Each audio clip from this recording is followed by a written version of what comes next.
शहर में गाड़ी हाई बीम पर न चलाए।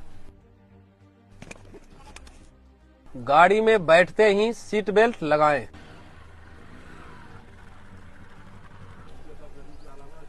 फोन अच्छी टेक्नोलॉजी है, पर वाहन चलाते समय नहीं।